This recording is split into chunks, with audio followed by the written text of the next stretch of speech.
एक बार सर आप chat box में डाल दीजिए और मैं रिपीट भी कर देता हूँ। देखो, ग्रुप डिस्कशन का जो टॉपिक है वो है, is online shopping a threat to traditional retail stores.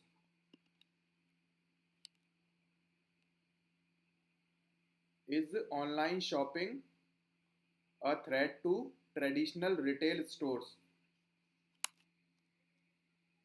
Again, I am repeating, is online shopping a threat to traditional retail stores? Okay, सभी ने नोट डाउन कर लिया टॉपिक? ठीक है, तो आप इसमें अपने बुलेट पॉइंट्स रेडी करिए और जब मैं बोलूँगा कि स्टार्ट द डिस्कशन तो one of you will start it and after that you will discuss among yourself and when I will say conclude the topic, then one of you will conclude the discussion.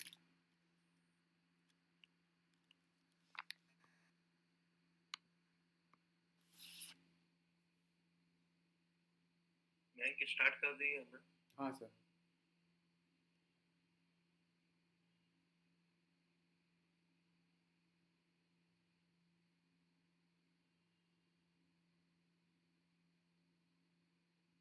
Sir, can you repeat that topic once?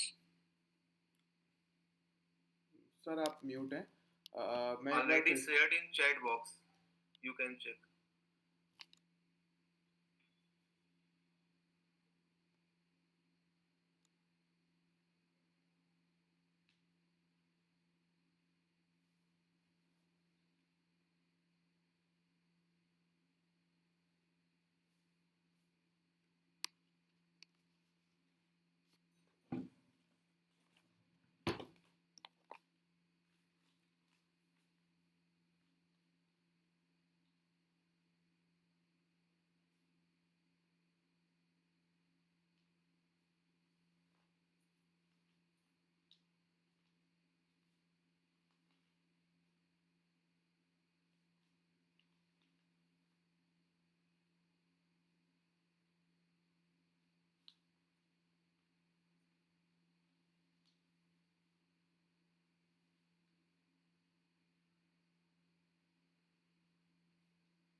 So everyone, now please start the discussion.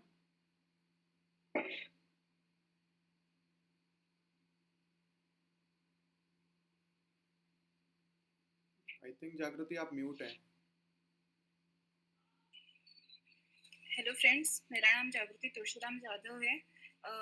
मैं बहुत खुश हूँ कि मुझे JD start करने का मौका मिला है।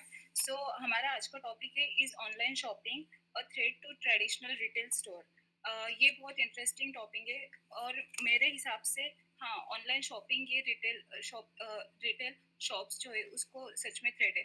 लाइक अगर हम ऑनलाइन शॉपिंग करें तो उसमें फ्रॉड भी हो सकते हैं, जैसे कि अगर उन्होंने वो बोलते हैं कि नेट बैंकिंग नहीं तो ऑनलाइन ट्रांजेक्ट कर रहे हैं तो वो कभी कभी प्रोडक्ट नहीं आता है, जिसकी वजह से बहुत सारे फ्रॉड्स होते हैं। और जैसे कि अगर हम शॉप पे जाए, ऑफलाइन शॉप पे जाए, तो वहाँ पे हम साइज, उसकी क्वालिटी ये चेक कर सकते हैं, बट ऑनलाइन में वो नहीं करना आता। सो मैं अब सबको इनवाइट करना चाहूंगी कि सब इस जीडी में पार्टिसिपेट करें। So yeah, in online shopping, we can like compare different alternatives and choose our best choice for that perspective of sales. And also, in most of the cases, online shoppings are getting shifted to the cashless transaction, which is a answer to the local area uh, here to India as cashless economy.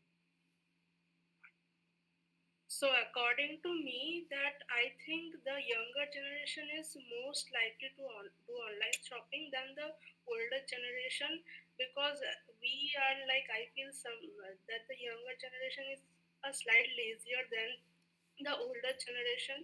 So yes, there are people who prefer online shopping, but there are also people who like prefer traditional store, because yes, online shopping has its own pros and cons. Like in online shopping, we get more options to choose from sitting at our home, but at the same time, we don't know exactly what product we are going to receive.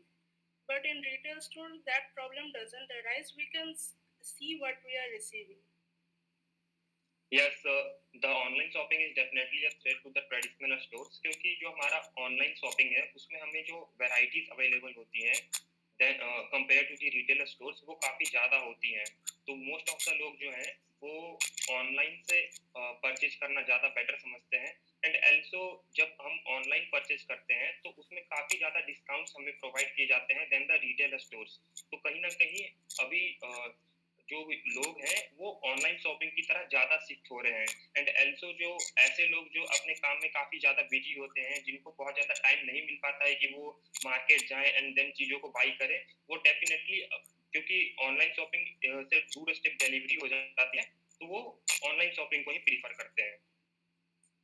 Yes, it is true that online shopping is a threat because पहला point होता है price comparison, जो कि मतलब online shop में हम लोग जल्दी से विद इन टाइम फैक्टर हम लोग सिलेक्ट कर सकते हैं कितना जल्दी हम लोग को प्रोडक्ट मिलेगा विद इन कितना रेंज में, प्राइस का रेंज में। फिर उसके बाद आता है कन्वीनियंस एंड कंफर्ट, जो मतलब कस्टमर को हम लोग को 24/7 क्या बोलता है 24/7 हम लोग को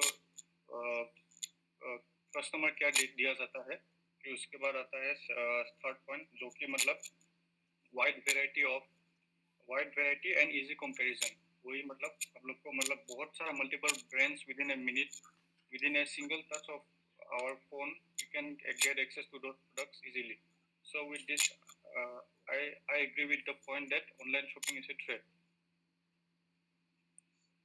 ऑनलाइन शॉपिंग अगर कोई वो और सिटी या विलेज तो वहाँ के लिए थ्रेट हो सकती है, क्योंकि वहाँ का जो पर्सन होता है पूरा घर का जो मतलब कमाने वाला इंसान है तो उसके ऊपर डिपेंड रहता है। अगर कोई बड़ा सिटी हो जैसे मेट्रो सिटी होगा तो वहाँ के लिए अच्छा है, तो वहाँ पे लोगों की लाइफ जो होती है वो बिजी रहती है। और अगर पर्टिकुलर कोई सिटी अगर मिलता है तो आप दूसरे सिटी से मंगा सकते हो, उसके लिए अच्छा है।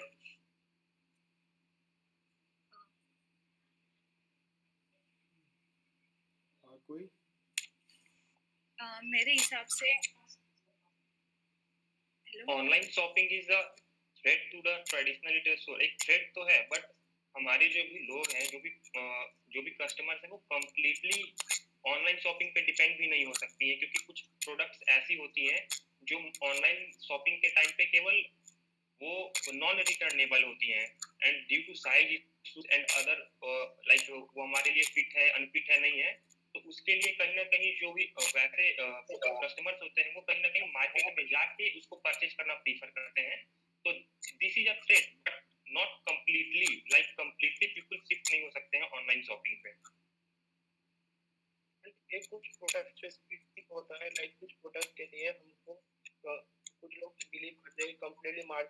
से भी खरीदना प्रेफर करते हैं. And also there are many owners in the traditional retail stores that they one also are shifting to their online that will lead to the increase the globalization and will increase to sell their product in a better way so that they can be reached to the any corner part of the India.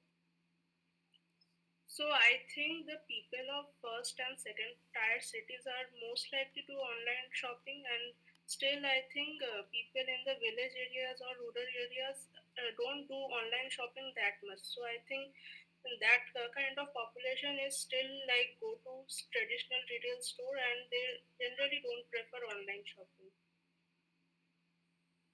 Online shopping में आप लोगों को बोला है तो इसको अगर quality आ गई तो उसको रिप्लेस करने में और वो भी टाइम कंज्यूमिंग है. अगर हमने ट्रेडिशनल स्टोर से खरीदी किया है तो हम डायरेक्टली जाके उसको चेक करके उसको रिटर्न कर सकते हैं. यस मैं मेरे फ्रेंड रजन से पूरा एग्री करूंगी. हम अगर स्टोर पे एक्चुअल में जाके अगर खरीदे तो हमें समझ में आता है कि कितना साइज है, क्वालिटी कैसी है. सो उस हिसाब से हम अच्छे क्वालिटी के मतलब चीज़ें खरीद सकते हैं. और एक पॉइंट जैसे कि हम अगर लोकल जहाँ से हम खरीद रहे हैं वहाँ की इकोनॉमी भी बढ़ेगी.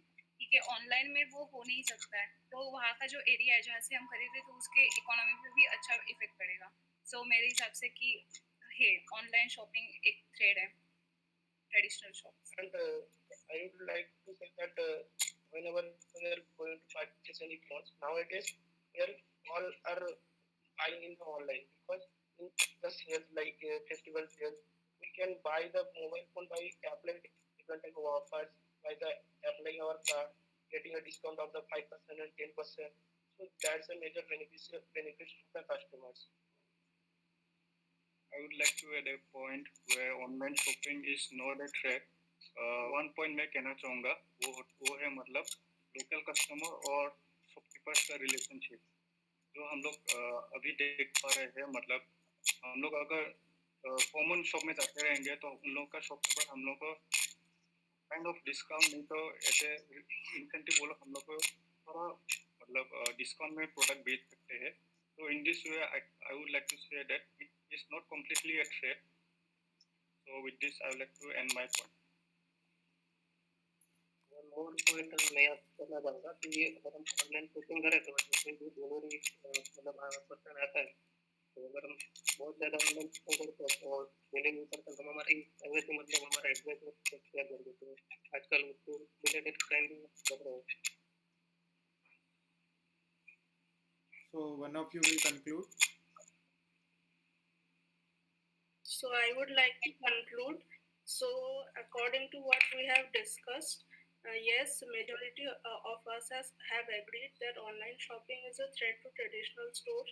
Yes, online shopping gives us convenience and comfort and also other benefits like it gives us huge discount and customer care, but it also has some cons like sometimes there are like some things are non-returnable and also it is just slightly a threat to the economy and this is what we have discussed. So I will give you the feedback. So देखो इस type के जो topic होते हैं ना, first of all आपको biased नहीं रहना है, आपको बैलेंस्ड वे में रहना है. Like online shopping is a threat और it can not be a threat. ठीक है, तो अब दोनों पे आपको अपने पॉइंट ऑफ व्यू देने थे. जैसे अंजलू ने दिए थे अपने दोनों पे पॉइंट ऑफ व्यू दिया था तो उनका काफ़ी बैलेंस्ड अप्रोच रहा है. बट आप सभी लोगों ने एक बायस्ड हो गए लाइक ये थ्रेट है और थ्रेट नहीं है. ठीक है, मोस्ट ऑफ यू आपने सभी ने बोला है कि ये थ्रेट है ऑनलाइन शॉपिंग. लेकिन ऑनलाइन शॉपिंग ऐसा भी नहीं है कि थ्रेट है, क्योंकि आपको वहाँ पे डिस्काउंट मिलते हैं, कॉस्ट इफेक्टिव प्राइसेस मिलते हैं, आप काफ़ी ब्रांड्स को कंपेयर कर सकते हैं. बट थ्रेट भी है क्योंकि आप वहाँ पर लाइक साइज़ को ट्राई नहीं कर सकते हैं. कभी कभी ऐसा होता है कि आपके साथ फ्रॉड भी हो जाता है ना. जो आपने मंगाया है वैसा प्रोडक्ट नहीं आता है, जो साइज़ का मंगाया है वो साइज़ का प्रोडक्ट नहीं आता है, उससे बड़ा आ जाता है या फिर छोटा आ जाता है और वो रिटर्न भी नहीं होता है कभी कभी.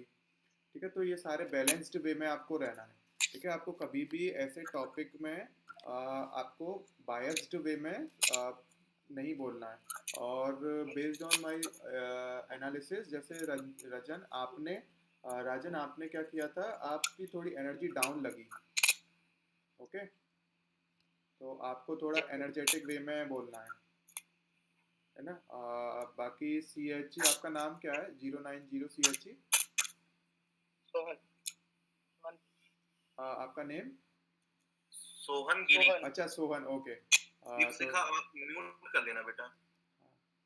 ओके, तो आपने क्या किया, आपकी भी एनर्जी डाउन लगी, बाकी मतलब मुझे सभी लोगों की एनर्जी डाउन लगी एक्सेप्ट अमित और जागृति। अंजलू आपने मोबाइल से ज्वाइन किया है क्या? Yes sir. ओके ओके, तो आप में से किसी ने भी लाइक जो नॉर्मल होता है हैंड जेस्चर और कुछ भी प्रोवाइड नहीं किया है, मतलब आप ट्राई भी नहीं कर रहे थे अपने कलीग्स का सुनने का? आप एक बार ट्राई करिए। और दीपशिका आपने जो कंक्लूजन दिया था उसमें सभी लोगों के पॉइंट्स इंक्लूड नहीं थे, है ना, तो ये आपको इम्प्रूव करने की रिक्वायरमेंट है। अगर आपने सोच रखा है कि आपको कंक्लूजन देना है तो आप ट्राई करिए कि सभी के पॉइंट्स की एक एक चीज़ बुलेट पॉइंट्स में आप लिख लीजिए, नोट डाउन कर लीजिए, ठीक है। जैसे जागृति ने जो बोला या फिर सोहन ने जो बोला, अमित ने जो बोला, अंजलू ने जो बोला, ठीक है, तो आप उसको सिंगल वन वर्ड में बुलेट पॉइंट्स में नोट डाउन कर लीजिए, और उसके बाद आपको अपना सेंटेंस क्रिएट करना है at the time of conclusion, okay. So now improve in the group task. So group task में हम टॉपिक प्रोवाइड कर रहे हैं। सर आप एक बार टॉपिक पेस्ट कर दीजिए चैट बॉक्स में। सर मुझे एक डाउट है। हाँ बोलो। सर ग्रुप डिस्कशन में हमेशा मतलब न्यूट्रल ही रहना है, कोई भी टॉपिक हो, या हाँ, बस मतलब मोस्टली जो एक ही टॉपिक हो ना उसमें आपको न्यूट्रल ही रहना है। अगर आप न्यूट्रल रहेंगे तो आपको क्या होता है कि आपको दो वे में बोलने का मौका मिल जाता है, ओके। जैसे आप थ्रेट भी बोल ओके सकते हैं उसको, थ्रेट भी नहीं है तो आपके पास थ्रेट कैसे है, क्योंकि आपको थ्रेट कैसे है तो ये भी आपके पास पॉइंट्स होंगे, ठीक है। अगर थ्रेट नहीं है तो क्यों नहीं है थ्रेट, ठीक है, तो इसके लिए भी ओके आपके पास पॉइंट्स होंगे। उससे क्या हो कि आपको बोलने का ज़्यादा मौका मिलेगा और पॉइंट्स भी आपके पास ज़्यादा होंगे। Okay sir. सो ये जब हम स्टार्ट कर रहे हैं अपना इंट्रोडक्शन, उसी में हम कंक्लूड करें कि इसके मतलब डिसएडवांटेज भी है और हाँ, इसका एडवांटेज आप भी है, बोल सकते हो जैसे कि इसके प्रोज एंड कॉन्स भी हैं, कि ऑनलाइन शॉपिंग करने के हमारे पास कुछ प्रोज हैं एज वेल एज सम कॉन्स। तो आप एक पॉइंट्स बता दो कि अपना प्रोज क्या है, कि अगर मान लो ऑनलाइन शॉपिंग हम करते हैं तो हमें बहुत सारी ब्रांड्स कंपेयर करने का टाइम मिल जाता है और देखने का टाइम मिल जाता है कि कब आएगा, हमें स्टोर पर नहीं जाना पड़ता है, ठीक है। कॉन्स कैसे हैं, तो कॉन्स ऐसे इसलिए होते हैं क्योंकि हम जैसे सपोज दैट कभी कभी हमारे पास फ्रॉड होने के चांसेस इंक्रीज हो जाते हैं। So now I am opening this discussion to everyone, तो इस टाइप से आप स्टार्ट कर सकते हैं, okay. Thank you sir sir. ने ग्रुप टास्क चैट बॉक्स में पेश कर दिया है, आप एक बार देख लीजिए, मैं रिपीट भी कर देता हूँ, ओके। तो ये है कि आपका monthly water bill has sharply increased, okay. Why? Because many household keep tap running and there are leaks in pipeline, okay. आपने घरों में देखा होगा कि आपके टैप्स ये सब रनिंग होते हैं, ठीक है। आप इलेक्ट्रिसिटी को ऑन करके ही अपने ऑफिस चले जाते हैं और इलेक्ट्रिसिटी ऑन ही रहती है around 8 to 10 hours, multiple times आपको किसी फंक्शन में जाना होता है तो भी इलेक्ट्रिसिटी ऑन रहती है। तो आपको क्या करना है कि आपको इसके मेजर कॉजेज़ क्या हैं वो आपको आइडेंटिफाई करना है, और आपको मेथड बताने के इसको कैसे रिड्यूस कर सकते हैं इलेक्ट्रिसिटी बिल को, और एक एक्टिविटी अवेयरनेस एक्टिविटीज़ प्रपोज करनी है, ओके। और एक मॉनिटरिंग सिस्टम प्रोवाइड करना है कि लेट अस सपोज कि अगर आप घर पर नहीं है तो आप कैसे इसको मॉनिटर करेंगे कि आपके घर की लाइट है जो टैप है वो स्विच ऑफ रह जाए, स्विच ऑफ हो, स्विच ऑन ना हो, okay. So this is your task and you will discuss among yourself, after that you will provide a solution to me कि आपने किस किस पॉइंट्स पे डिस्कशन किया है, ओके। आप पहले अपने बुलेट पॉइंट्स रेडी कर लीजिए, उसके बाद I will open this discussion to everyone. Topic आपको चैट बॉक्स में प्रोवाइड कर दिया गया है।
So everyone, please start the discussion.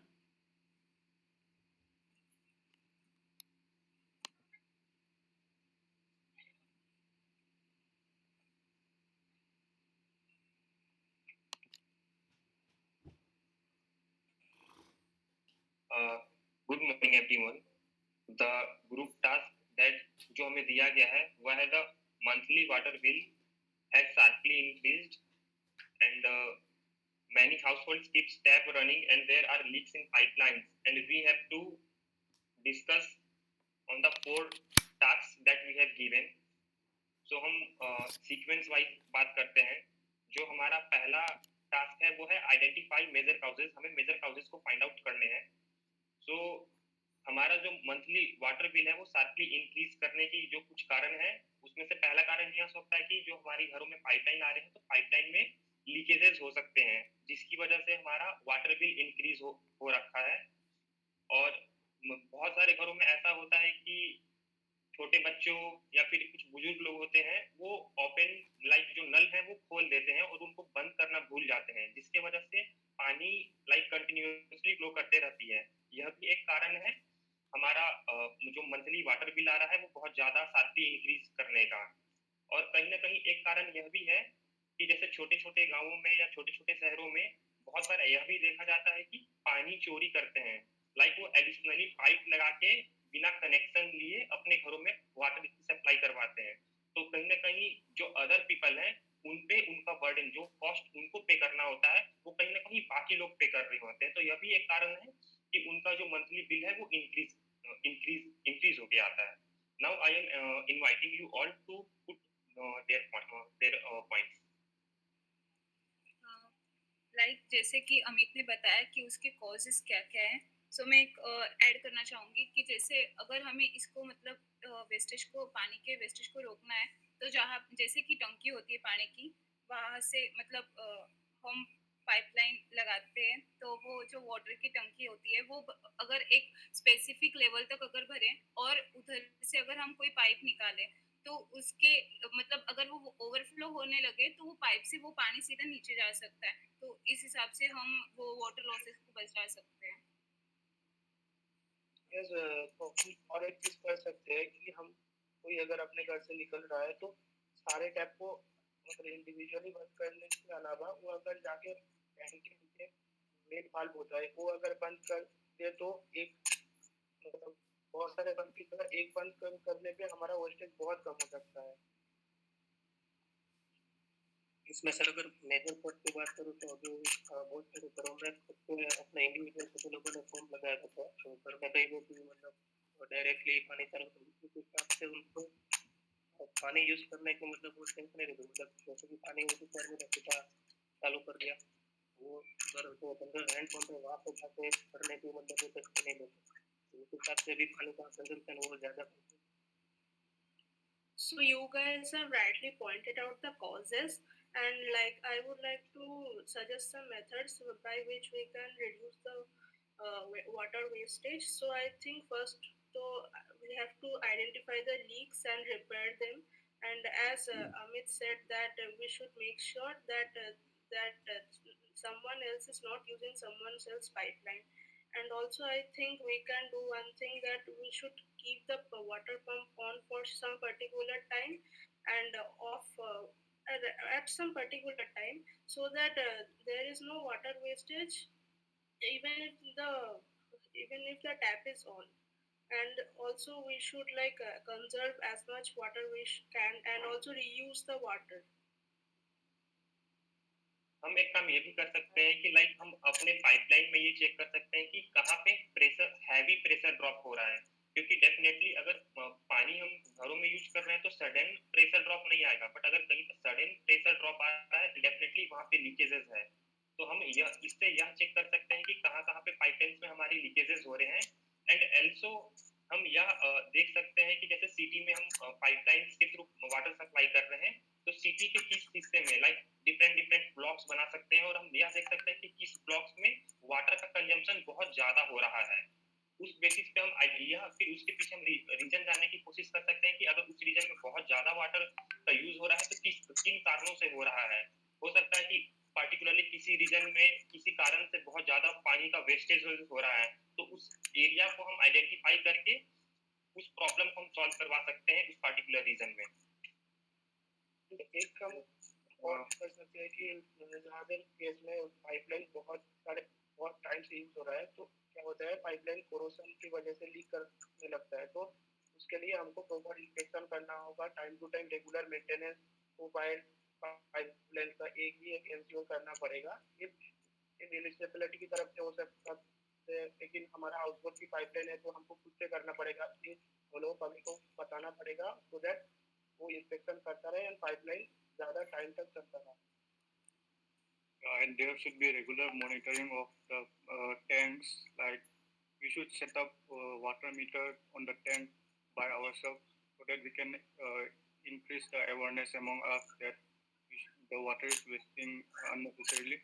So we should, in our level, we should just install those water meter tanks so that we can understand that in which side the water is losing more.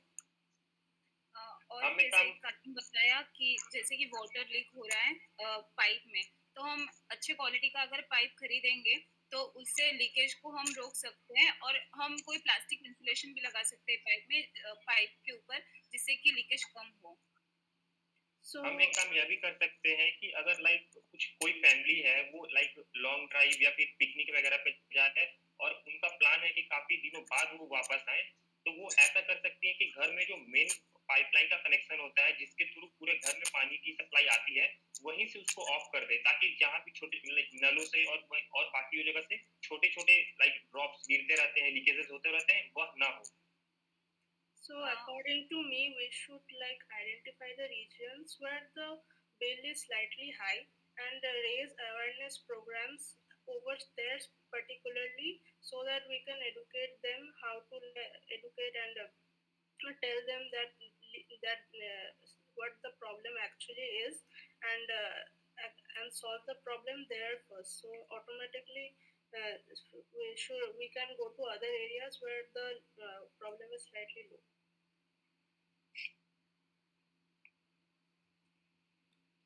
Okay, so one of you will conclude the discussion. सबके points हो गए या फिर और सभी को देने?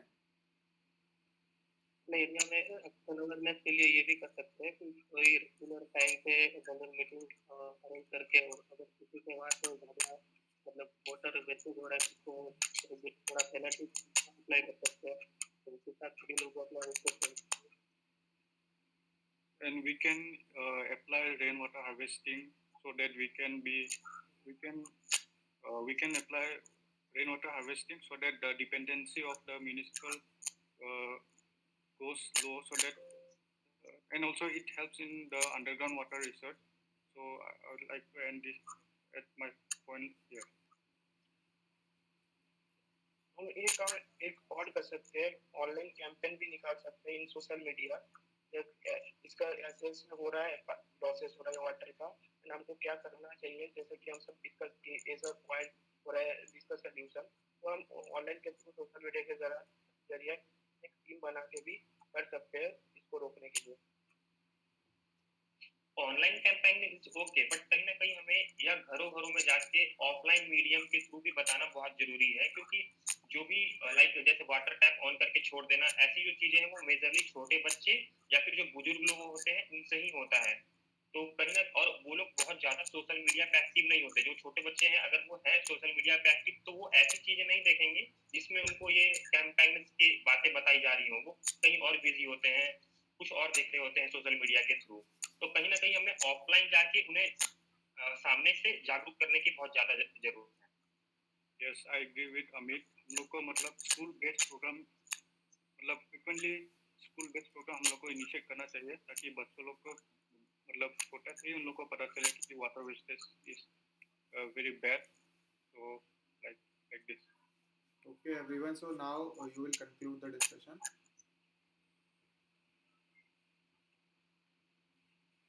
So I would like to conclude by saying that हमने जो डिस्कस किया वाटर लॉसेस पाइप मेंटेनेंस खराब की वजह से, एंड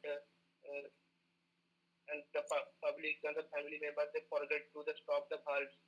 तो हम ऑन फील्ड घर घर जाके उनको सचेतन और जागरूक कर सकते हैं कि ये सब मत करना, और टाइम टू टाइम पे पाइपलाइन को रेगुलेशन एंड उसका मेंटेनेंस भी बहुत जरूरी है, so that हमारा पानी का वेस्टेज ज़्यादा से ज़्यादा कम हो सके, and we can employ the water meter also, so that we can monitoring that how much amount of water is getting wasted, and according to that water should be reserved. तो ऐसे करके we can reserve our water as it our needs for our life. Okay. So now I will give you the feedback. So देखो, आप लोगों को participate करने की और ज़रूरत है ना?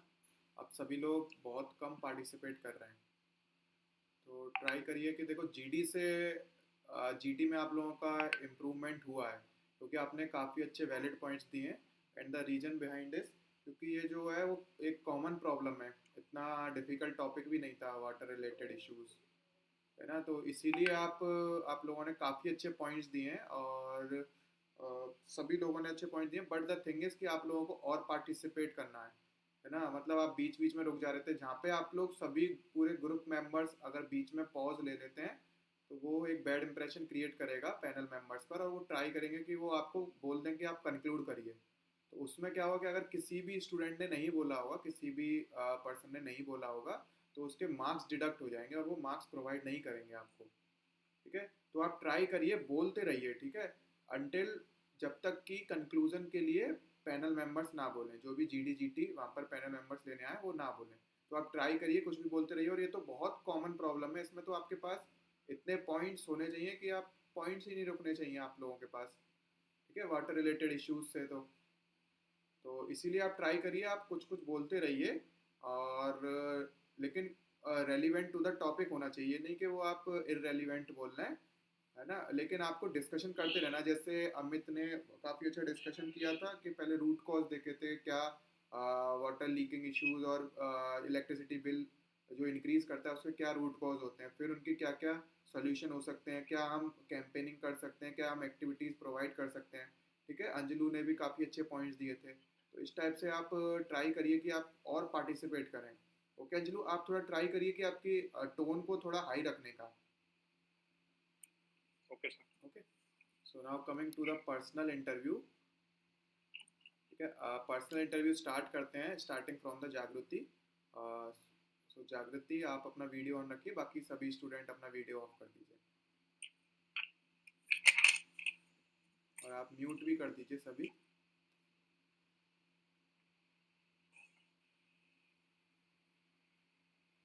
ठीक है, तो जागृति, introduce yourself. Hello sir, good afternoon. I am Jagruti Tulshiram Jadhav. I belongs to Nandurbar district in Maharashtra. Currently, I live in Surat, Gujarat. I have completed my schooling from Nandurbar itself. Then I joined my BTech in chemical engineering in MGM Jawaharlal Nehru Engineering College. My father is security guard and my mother is housewife. I have two siblings. Then in my academics, my favorite subjects are heat transfer and mass transfer. Apart from academics, I love dancing and exploring the historical and religious places. Like I visited the Siaghad Fort in Pune, and recently I visited the Ambaji Mandir. And that's all about me. Thank you. Okay, so what was your BTech project? Sir, it's a production of detergent using the extracted silica from rice husk. Okay, तो silica का जो normal formula होता है वो क्या होता है? Silica का फार्मूला SI sir. नहीं, राइस हस्क तो था, लेकिन सिलिका का केमिकल फार्मूला क्या होता है? केमिकल सर SI ही होता है ना? अच्छा, और हीट ट्रांसफर और मास ट्रांसफर में क्या डिफरेंस है? सर हीट जो मेन डिफरेंस है उसका वो ड्राइविंग फोर्स है, जैसे कि हीट ट्रांसफर में टेम्परेचर डिफरेंस होता है ड्राइविंग फोर्स उसका, और मास ट्रांसफर में कंसंट्रेशन डिफरेंस, और we can say like chemical potential difference. अच्छा, केमिकल पोटेंशियल क्या होता है? सर वो मतलब वो एक इक्विलिब्रियम को दर्शाता है, लाइक जैसे कि अगर कोई सिस्टम है एक पॉइंट से दूसरे पॉइंट में अगर कोई ट्रांसफर हो रहा है तो वो दोनों इक्विलिब्रियम पे जब आ जाते हैं उसी को हम केमिकल पोटेंशियल डिफरेंस बोलते हैं. What is the difference between thermodynamics and heat transfer? Sir thermodynamics हमें ये दिखाता है कि अगर कोई प्रोसेस चल रही है एट इक्विलिब्रियम तो वो फिजिबल है या नहीं, और हीट ट्रांसफर में हमें ये पता चलता है कि अगर कोई प्रोसेस चल रही है तो वो कितने टाइम तक चलेगी. अच्छा, और अ,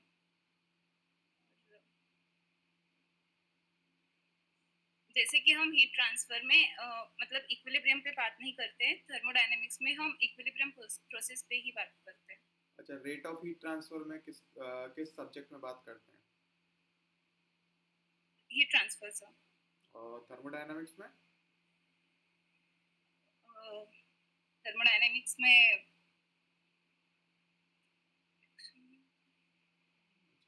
अच्छा, ये बताओ, what is affinities law? Sir repeat the question. What is affinities law? Affinity law.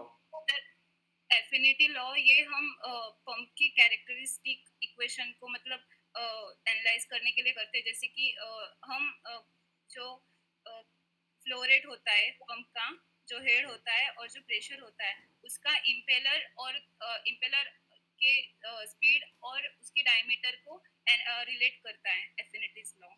अच्छा, पंप में एनपीएसएच क्या होता है? सर एनपीएसएच ये एक पॉजिटिव हेड हम होता है जो suction head minus the vapour pressure of the जो फ्लूइड होता है उन दोनों का डिफरेंस होता है NPSH. Suppose if we increase the RPM of the existing pump, then what will happen?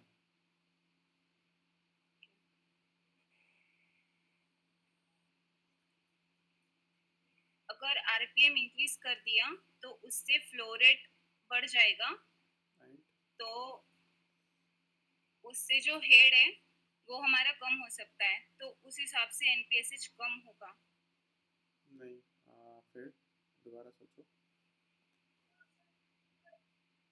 Sorry अच्छा, एनपीएसएच रिक्वायर्ड क्या होता है? सर ये मिनिमम वैल्यू होती है जहाँ पे हमें पंप को मतलब उतना हमें सेक्शन हेड जो है वो रखना है. अच्छा, और ये कौन देता है? कौन डिसाइड करता है जो इसको? जो जो मतलब ये प्रपोजल लेके आते हैं. अच्छा, वो manufacturer actually- of the pump. ठीक है. अभी करंट में आईओसीएल कौन कौन से प्रोजेक्ट्स चल रहे हैं? Sir 1 minute only.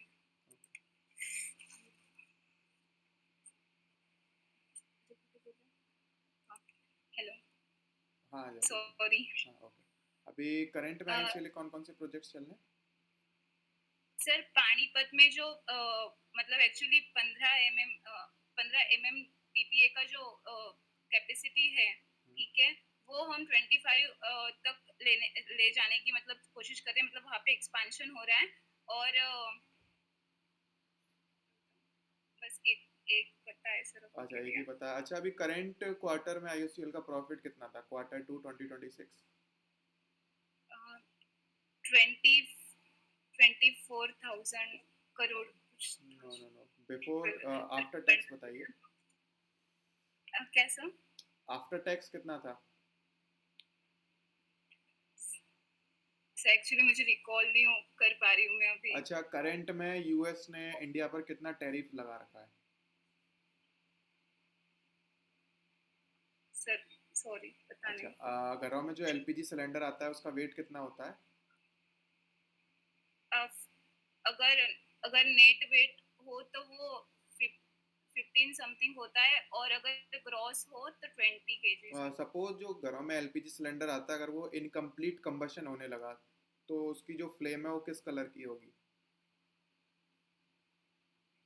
वो एक्चुअली कलरलेस होती है. नहीं नहीं, घरों में जब एलपीजी सिलेंडर आप से जो गैस आती है उसको बर्न करते होंगे ना गैस पर. हाँ हाँ. ठीक है, तो वो किस कलर की होती है अभी? वो मतलब अगर नॉर्मली अगर वो मतलब अगर सही चल रही है तो वो ब्लू कलर की होती है. हाँ. और अगर वो मतलब सही मतलब अगर वहाँ पे इनकम्प्लीट अगर कंबशन हो रहा है तो वो ग्रीनिश और येलो में थोड़ा मतलब फ्लेम चलता है. अच्छा, ग्रीनिश ही क्यों होता है? ग्रीनिश या येलो क्यों होता है?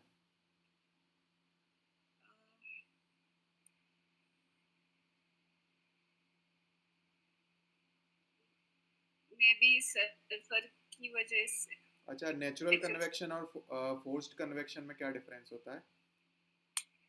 Natural convection and forced convection में क्या डिफरेंस होता है?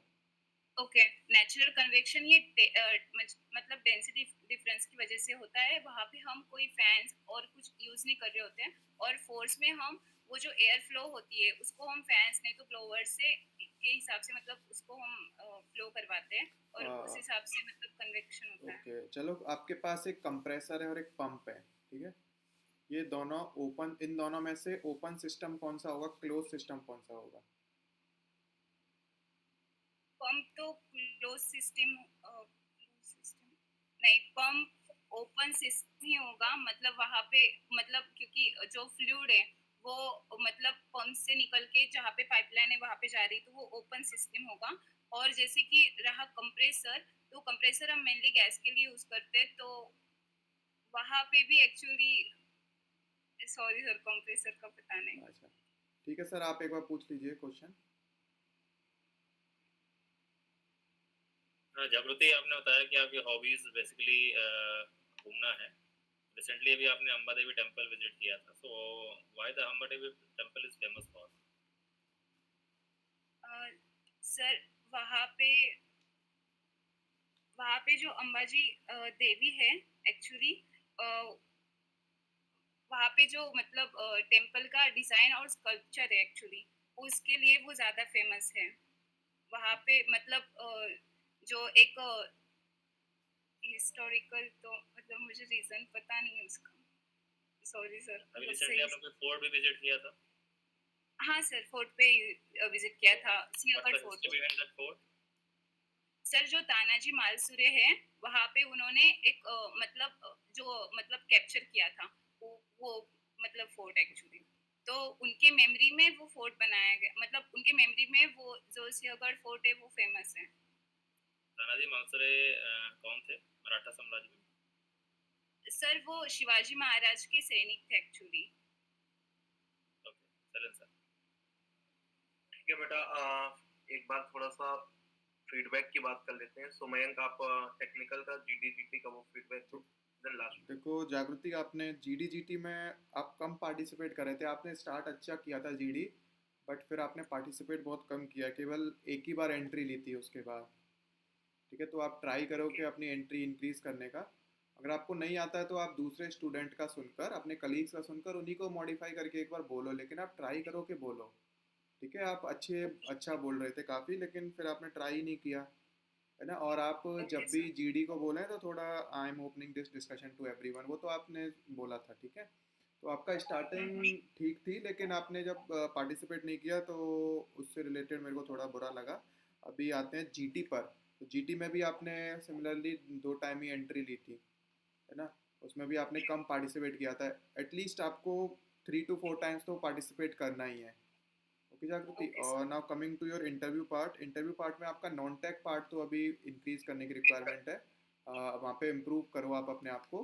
तो एक बार इंडियन ऑयल के अबाउट अस सेक्शन पे जाकर आप उसको गो थ्रू कर लो, ओके? कौन सा प्रोजेक्ट चल रहा है आपको? केवल एक ही प्रोजेक्ट से याद है, लेकिन मल्टीपल प्रोजेक्ट्स चल रहे हैं IOCL के। और आपको पता होना चाहिए कि एलपीजी का जब बर्न होती है तो ब्लू कलर क्यों होता है, ओके? आपको पता होना चाहिए इनकम्प्लीट कंबशन होगा तो कैसा कलर होगा, और ऐसा ही कलर क्यों होगा इनकम्प्लीट कंबशन पर, ओके जागृति? और now coming to your technical knowledge. तो टेक्निकल नॉलेज आपका ठीक है, ओके है, बट आपको नॉन टेक पार्ट इम्प्रूव करने का रिक्वायरमेंट है। तो आप नॉन टेक पार्ट थोड़ा इम्प्रूव करिए अपना, और आप ट्राई करिए कि आप अबाउट अस सेक्शंस पर जाकर इंडियन ऑयल के पे एक बार उसको गो थ्रू कर लीजिए कि नेट प्रॉफिट क्या होता है, ग्रॉस प्रॉफिट क्या होता है, रेवेन्यू क्या है, कितनी रिफाइनरीज हैं, कितनी कैपेसिटी है, ओके जागृति? आपका कब है इंटरव्यू? Okay sir. आपका इंटरव्यू कब है? मेरा इंटरव्यू सर 27 को है। 27, ओके, मतलब परसों है। मुंबई में होगा आपका? हाँ सर, मुंबई में है। ओके, आपके मार्क्स कितने थे सीवीटी में? मेरे 54.75। Okay, and you are from general category? No sir, OBC NCL. अच्छा ओबीसी, तो आप ट्राई करिए, आपको तो फिर 12+ मार्क्स लाने पड़ेंगे अगर अच्छा आपको ओके ये सर। करना है। तो उसके लिए आपका वही टेक्निक है कि आपको जीडी जीटी में जितना पार्टिसिपेशन हो सके उतना पार्टिसिपेट करना है। और अभी 2 दिन बचे हैं, तो आप एक दिन टेक्निकल और रिफाइनरी के बारे में पढ़ लीजिए, और एक दिन आप इंडियन ऑयल के बारे में पढ़िए। ओके जागृति, ओके सर, ठीक है। Okay, best of luck. Okay sir, thank you. जागृति, आपको ना अपने फेस एक्सप्रेशन पे कंट्रोल करना है ना? वो बार बार बहुत सारे चेंज हो रहे हैं और आप फेस टू फेस देख के बात नहीं कर रहे हो, ठीक है? तो वो भी आपको हाँ, कंट्रोल करना है। फेस टू फेस देख के बात करो।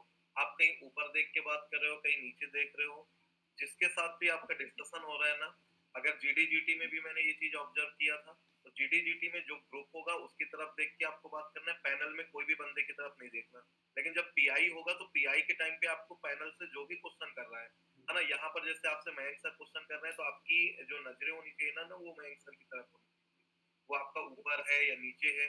और जैसे बहुत सारे क्वेश्चंस में आपने सॉरी बोला, ठीक है, नहीं आ रहा तो ठीक है, सॉरी बोलना है, बट मतलब ज्यादा क्वेश्चंस में आप सॉरी सॉरी ही बोलते रहोगे तो फिर मार्क्स कैसे मिलेंगे? तो इस पे थोड़ा फोकस करो, ठीक है?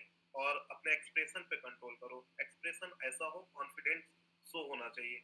आप जब सॉरी बोल रहे हो ना, तो वो कहीं ना कहीं आपके कॉन्फिडेंस को लूज कर रहा था। तो एक बिहेवियर चेक करने के लिए पर्टिकुलर बंदा वहां पर होगा पैनल में, वो सिर्फ आपके बिहेवियर को चेक करता है। तो हमें अपने बिहेवियर पे कंट्रोल करना है।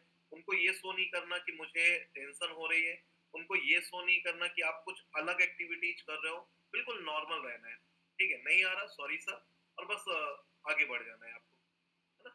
और कुछ भी क्लास के टाइम पे मतलब एक अब नॉर्मल बिहेवियर नहीं होना चाहिए, ठीक है? बिल्कुल एकदम वो एक्चुअली ना बार-बार कोई आ रहा था ना, मैं टेरेस पे बैठी हूँ, तो इसलिए जस्ट बार-बार कैमरा ऑफ करना पड़ रहा था।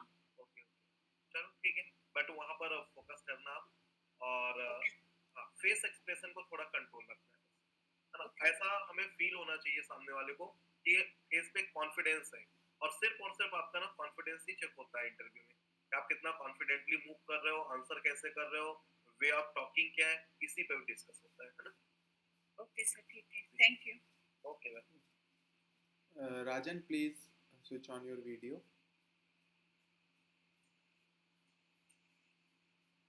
जगदीप म्यूट कर लेना। राजन, इंट्रोड्यूस योरसेल्फ। हेलो, आवाज आ रही है हाँ, Yes. आवाज आ रही सर? मेरा नाम राजन विजेंद्र भाई रहानी है। मैं गुजरात के भावनगर सिटी से बिलोंग करता हूँ। मैंने अपनी स्टैंडर्ड 1 से 12 तक की पढ़ाई भावनगर में कंप्लीट की है, और मैंने अपना ग्रेजुएशन केमिकल इंजीनियरिंग में 2022 में धर्म सिद्धेश्वरी यूनिवर्सिटी, जो कि लोकेटेड है गुजरात के नडियाद में, वहाँ से कंप्लीट किया है। मैंने अपने लास्ट ईयर की इंटर्नशिप जो है वो वर्चुअल इंटर्नशिप की है GHCL में, जो सोडा एश प्लांट है। वहाँ पर मैंने सोडा एश प्लांट का ओवरऑल प्रोसेस और उसका मटेरियल बैलेंस परफॉर्म किया है, और उसको एक्सेल में भी परफॉर्म किया है। लाइक ऑटोमेटिक, लाइक आपको प्रोडक्शन कैपेसिटी चेंज करो तो उसके हिसाब से रॉ मटेरियल और वो सब कैसे रिक्वायर होगा, तो उस हिसाब से पूरा एक्सेल में परफॉर्म किया है। और अभी 2022 के बाद से मैं कॉलेज प्लेसमेंट के बाद से पोरबंदर में सौराष्ट्र केमिकल है, जो निर्मा लिमिटेड का एक डिवीजन है, वहाँ पे शिफ्ट इंचार्ज की ड्यूटी निभा रहा हूँ। अच्छा, अभी किस में है? जीएचसीएल में आप? नहीं सर, सौराष्ट्र केमिकल अच्छा, निर्मा कंपनी का डिवीजन है। अच्छा, सौराष्ट्र केमिकल। कितनी कैपेसिटी है वहाँ पर केमिकल प्लांट की? सर हमारी 1000 टन पर डे की कैपेसिटी। अच्छा, अभी उस प्लांट में किस यूनिट में है आप? ये वहाँ पे हमारा टोटल पूरी प्रोसेस का सेक्शन 100 से लेके 500 तक का डिवीजन है, उसमें मैं सेक्शन 300 में हूँ। अच्छा, तो आपके मेजर चैलेंजेस क्या क्या होते हैं as a shift incharge? What is your major challenges? As a shift incharge sir, मैं सबसे पहले जब हम शिफ्ट में आते हैं तो पूरा मतलब प्लांट का कंडीशन कैसा है, फिर वो देखते हैं। उसके बाद हमारा जो डिपार्टमेंट हेड है उसके साथ डिस्कस करके कि कैसे प्रोडक्शन रेट को चलाना है, और अगर प्लांट में कोई स्टॉपेजेस दिया है तो उसको रिलेटेड कितने कैपेसिटी पे मतलब प्लांट को ऑपरेट करना है, अच्छा, वो मेजर सब। एज ए शिफ्ट इंचार्ज आपका क्या जॉब होता है? शिफ्ट इंचार्ज सर मतलब यही कि आके पहले हम पूरा प्लान का कंडीशन देखते हैं, अगर कोई काम दिया हुआ है तो उसके हिसाब से करेंगे, फिर कोई स्टॉपेज दिया तो उसमें कैसे आइसोलेशन देना है इक्विपमेंट का। और अच्छा, आपने सोडा एस प्रोडक्शन के ऊपर अपना इंटर्नशिप की थी, राइट? यस सर, है ना, तो क्या रिएक्शन होती है उसकी?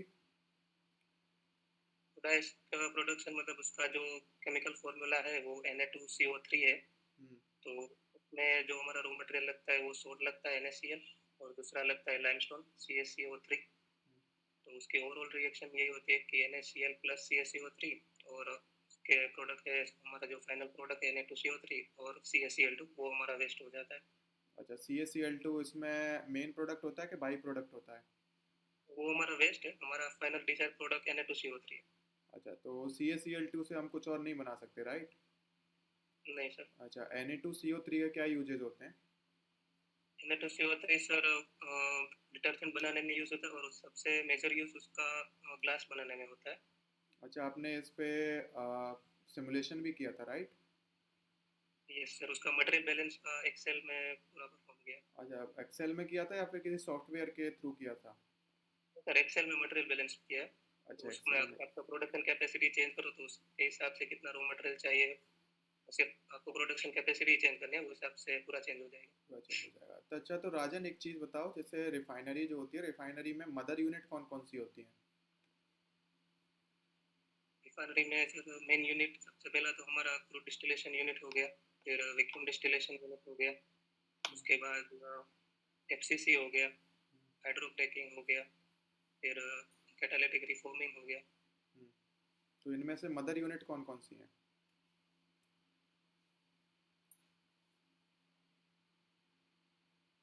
अच्छा, आपको आइडिया नहीं है। ठीक है, तो वैक्यूम डिस्टिलेशन कॉलम जो होता है उसका डायमीटर क्यों ज़्यादा होता है as compare to crude distillation unit?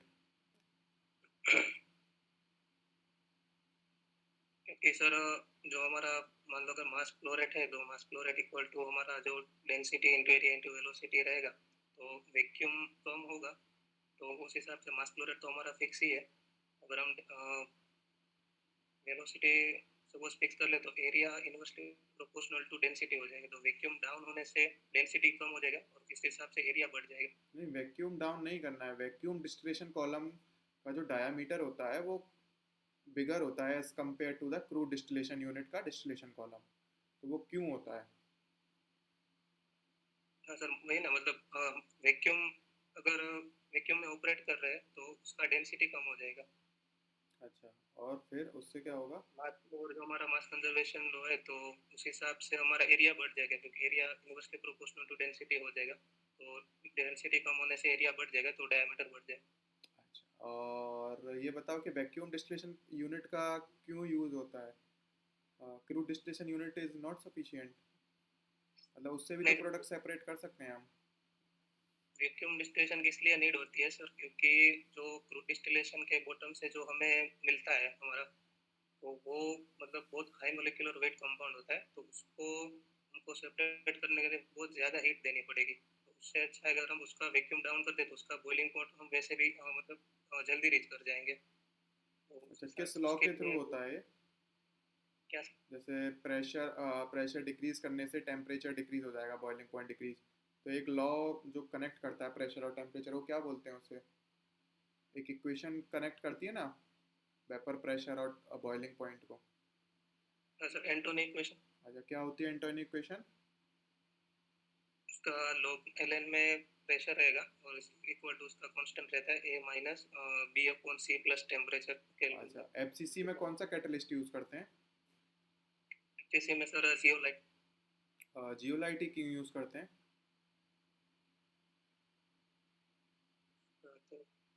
No sir, I have no idea. अच्छा, रेनॉल्ड्स नंबर का हीट एक्सचेंजर में क्या सिग्निफिकेंस होता है?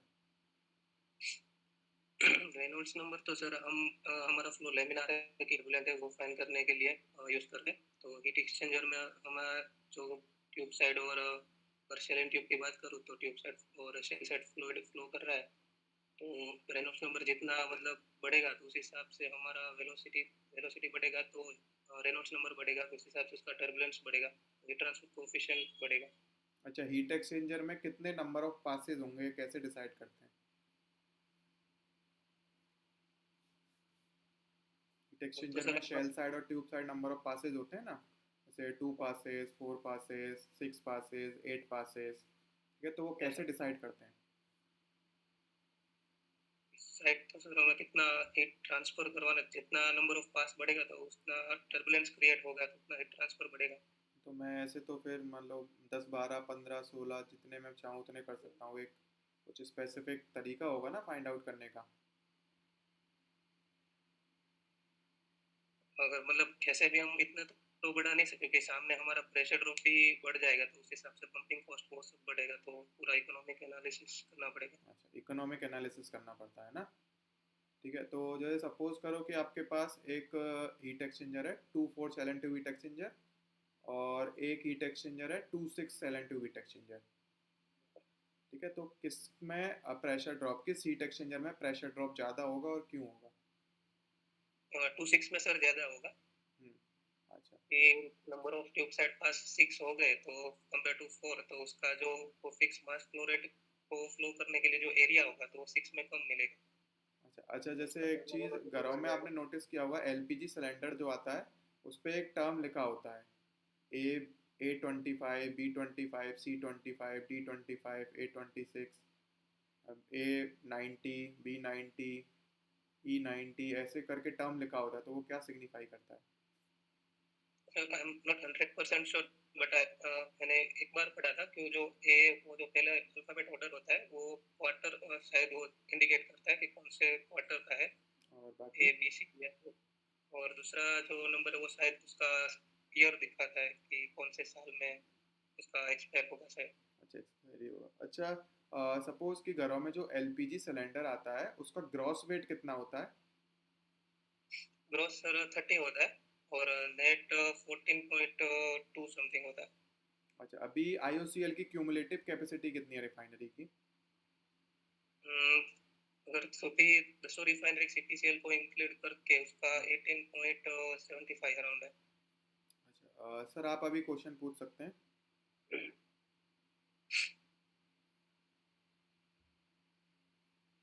Sumit sir, are you available?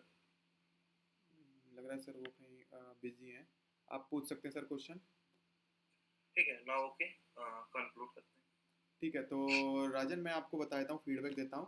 देखो आपका टेक्निकल पार्ट तो बहुत अच्छा है यार, है ना, काफ़ी ज़्यादा नॉलेज है। मैं इतना एक्सपेक्ट तो नहीं कर रहा था कह रहे एक फ्रेशर से, है ना। आपने सब बता दिया, वैक्यूम डिस्टिलेशन यूनिट का डायमीटर क्यों ज़्यादा होता है as compare to CDU column का डायमीटर से, ठीक है, वो भी आपने बता दिया। एफसीसी में कैटलिस्ट क्या होता है वो भी आपने बता दिया, ठीक है। और बस आपको इम्प्रूव कहाँ करना है, इम्प्रूव यार आपको अपने जीडी पार्ट में करना है।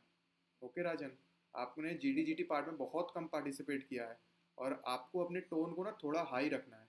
तो ज़्यादा हाई नहीं, थोड़ा हाई रखोगे ना जीडी में, तो एक इम्प्रेशन अपने आप ही क्रिएट हो जाएगा, और आप अपने आप ही ऐसा लगेगा कि हाँ अब मैं पार्टिसिपेट कर रहा हूँ इस जीडी में। ओके, और कॉन्फिडेंटली बोलिए आप, है ना। अभी जैसे इंटरव्यू में आपने कॉन्फिडेंटली बोला था। पहली बार अभी फेस किया है, इससे पहले कभी फेस नहीं है। अच्छा, अच्छा, ओके, कोई इशू नहीं है। देखो फर्स्ट टाइम ही फेस कर रहे हो तो आप ट्राई करना है कि देखो ये तो आपका लास्ट ही है, क्योंकि यार मान लो कि अगर होता है तो ठीक है, नहीं होता है तो फिर अगली बार थोड़ी ना दे पाओगे आप, है ना। मतलब दोगे, लेकिन आपको ये है ना कि फर्स्ट टाइम ही हो जाए तो बेटर है, तो इसलिए आपको अपना पूरा 100% एफर्ट देना है। Yes sir.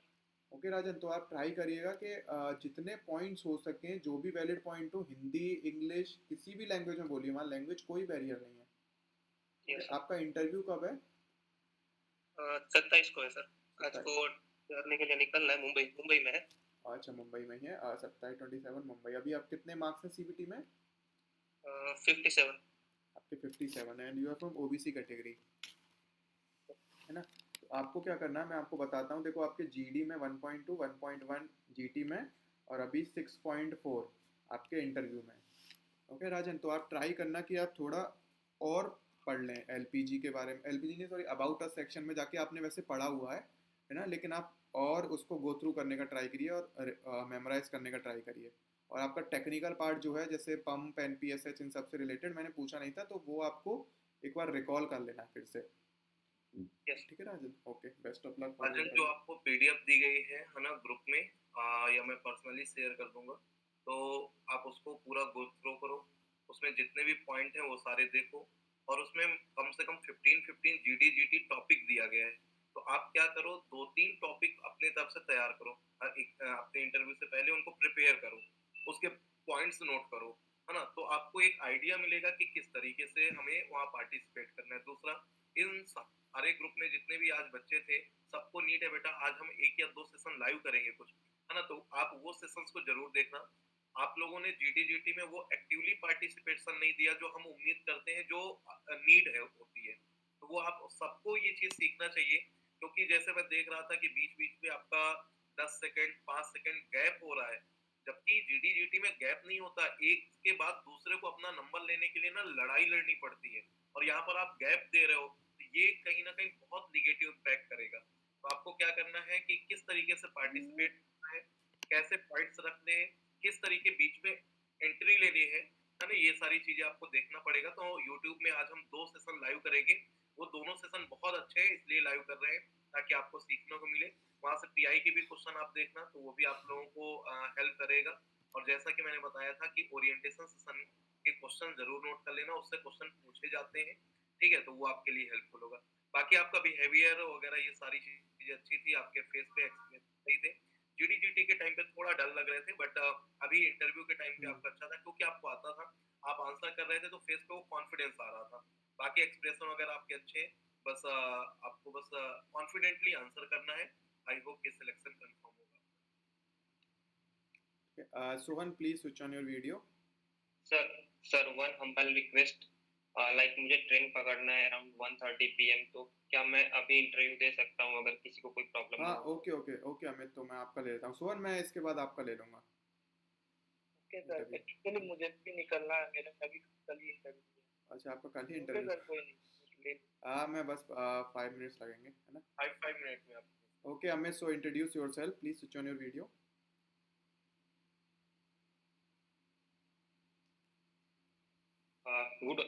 Good morning, sir. Thank you for giving me this opportunity to introduce myself. My name is Amit Kumar, and I am from Aurangabad, Bihar. I have completed my Bachelor's of Technology in Chemical Engineering domain from NIT Allahabad this year 2025. Talking about my family members, we are a member of 5, me, my parents, and my 2 elder sisters.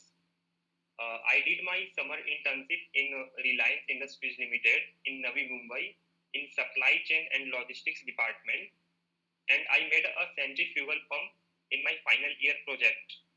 Apart from my academics, I have been involved in social work activities. I am a part of Umeed Foundation, which is an NGO, and I am also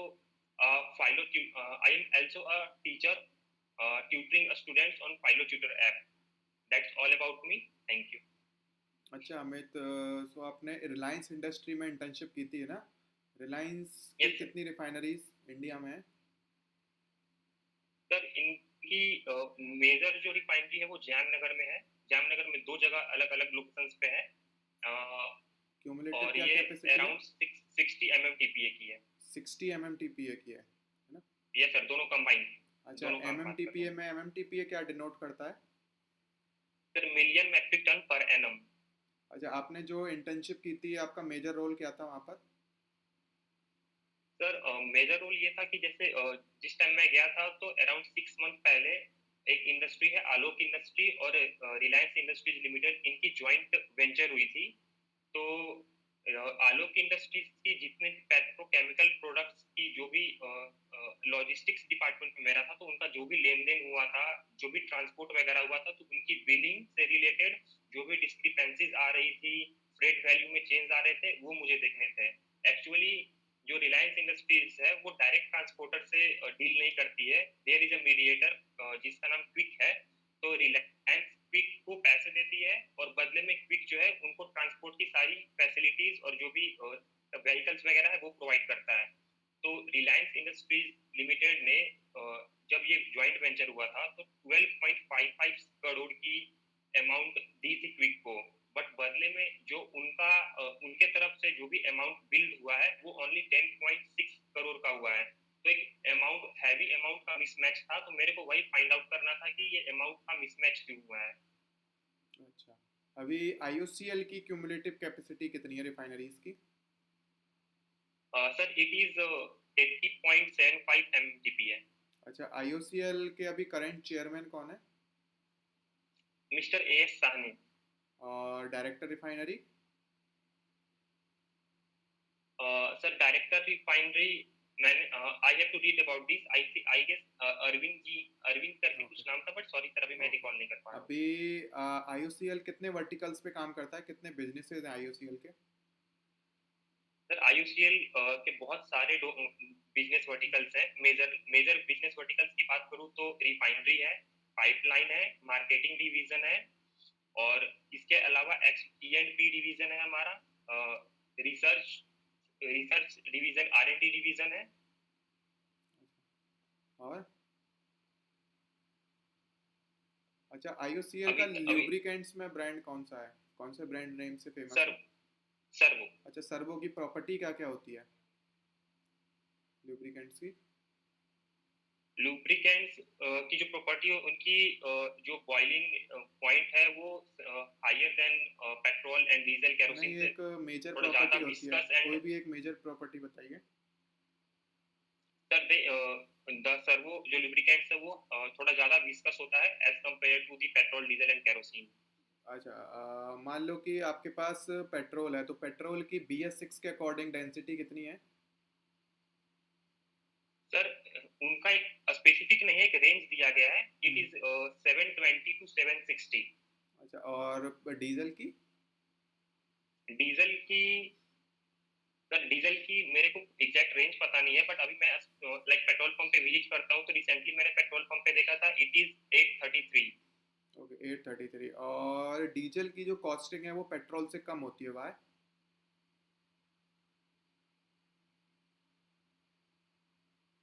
sorry sir. अच्छा, petrol और diesel की जो prices होती है वो कैसे decide करते हैं? इसके लिए सर एक बॉडी बनाई गई है, लाइक एक ऑर्गेनाइजेशन है, अब उसका नाम मुझे अभी करंटली याद नहीं है, तो इससे रिलेटेड लाइक कि हमें कितना क्रूड ऑयल को प्रोसेस करना है, कितना पेट्रोकेमिकल प्रोडक्ट्स को लाइक बनाना है, इससे रिलेटेड जो भी चीजें लाइक हमारा पेट्रोल डीजल और अदर जो भी चीजें हैं उनकी प्राइसिंग क्या होगी, वो सारा वो बॉडी ही सेट करती है। वो बॉडी इंडिया में जो है भी कि बाहर है? सप्लाई या जो भी डिमांड होता है उसके हिसाब से वो प्राइस सेट होता है। अच्छा, आपने ओपेक कंट्रीज के बारे में सुना होगा, कौन कौन सी कंट्रीज इंक्लूडेड है? सर ओपेक कंट्रीज में ईरान, सऊदी अरबिया, USA, अभी इतना ही मेरे को पता है, इतना ही रिकॉल कर पा रहा हूँ सर। अच्छा, अभी US ने चाइना पे कितना टैरिफ लगा रखा है? सॉरी सर, चाइना का मुझे नहीं पता है। अच्छा, इंडिया पे कितना लगा रखा है? 50% फॉर इंडिया। इंडिया पे कितना टैरिफ लगा रखा है? 50%। 50%? Yes sir. अच्छा, और ग्रीन हाइड्रोजन और ग्रे हाइड्रोजन में क्या डिफरेंस होता है?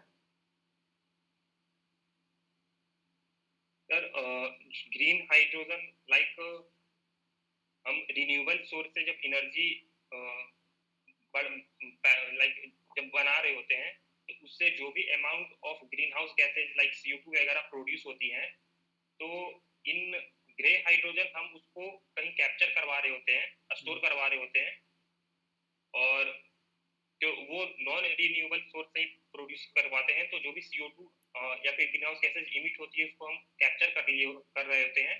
बट ग्रीन हाइड्रोजन में जो भी हम एनर्जी लेते हैं, जैसे कि हम जो भी एनर्जी की सोर्स ले रहे हैं वो रिन्यूएबल सोर्स से ही आती है हाइड्रोजन प्रोड्यूस करने के लिए। Okay, Amit, so now I will give you the feedback. So Amit, your knowledge is very good, है ना? आपकी नॉलेज काफ़ी अच्छी है और आप कॉन्फिडेंटली भी बिहेव कर रहे हो, क्योंकि आपने काफ़ी अच्छी रिकॉल किया है सारी चीज़ों को, काफ़ी अच्छा लर्न भी किया है, काफ़ी अच्छा समझा भी पा रहे हो। ठीक है, डोंट बी ओवर कॉन्फिडेंट। आपको अभी क्या करना है, अभी कहाँ पर इंटरव्यू है आपका? गुड़गांव। गुड़गांव कब है? 27 गुड़गांव को। और आपका CBT में मार्क्स कितने थे Amit? 67 and you are from which category? OBC OBC category. Okay, तो अमित मैं आपको बता देता हूँ, फॉर सेफेस्ट आपको एटलीस्ट 11 टू 12 मार्क्स तो स्कोर करने ही हैं। ओके, तो अभी 11 टू 12 मार्क्स स्कोर करने का मैं आपको तरीका भी बता देता हूँ। देखो अमित, क्या है कि आप जीडी और जीटी में पार्टिसिपेट तो कर रहे थे, लेकिन थोड़ा और पार्टिसिपेट करना है आपको। मतलब एज रेस्पेक्टेड टू अदर्स आपने काफ़ी पार्टिसिपेट किया है, लेकिन आपको और पार्टिसिपेट करना है ना। और आप ट्राई करिए कि जीडी को स्टार्ट करने का या कंक्लूड करने का, सिमिलरली जीटी को स्टार्ट या कंक्लूड करने का, तो उससे आपके मार्क्स और इंक्रीज होंगे, है ना। लेकिन ये मत करना कि जीडी भी आप ही ने स्टार्ट कर दिया, आप ही कंक्लूड कर रहे हो, ठीक है, ये नहीं करना है वहाँ पर। सिमिलरली जीटी भी आपने ही स्टार्ट कर दिया और आप ही कंक्लूड कर रहे हो, तो ऐसा ये सब चीज़ें नहीं करनी है वहाँ पर, है ना। ये ब्लंडर होता है। तो उससे क्या होता है कि आप ही डोमिनेट करना चाहते हो ग्रुप को। और ट्राई करना कि अगर कोई भी स्टूडेंट नहीं बोल रहा है तो उसको आप मोटिवेट करो कि Sohan is not speaking, I think we should give a chance to Sohan, ठीक है। तो आप ये ट्राई करना। और now coming to your interview, तो इंटरव्यू में आपने अपनी इंटर्नशिप के बारे में काफ़ी अच्छा एक्सप्लेन किया है।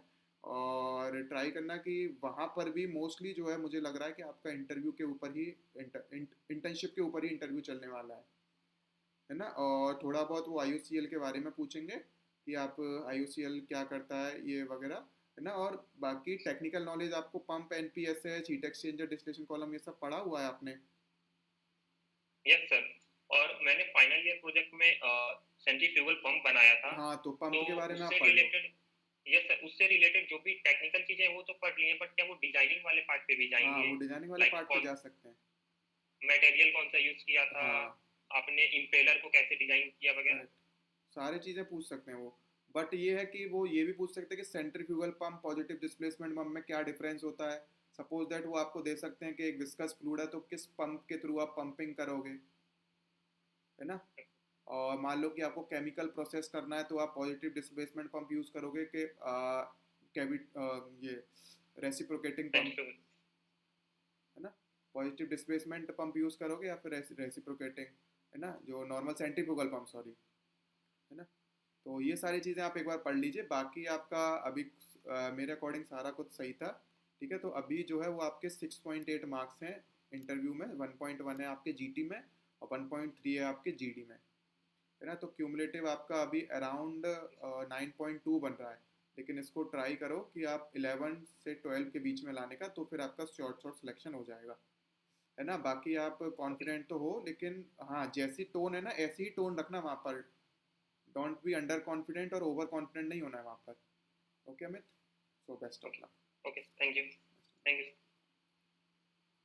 Sohan, now switch on your video. Amit, good luck बेटा, अच्छे से इंटरव्यू देना, ठीक है। और उम्मीद करते हैं कि फाइनल सिलेक्शन जरूर हो।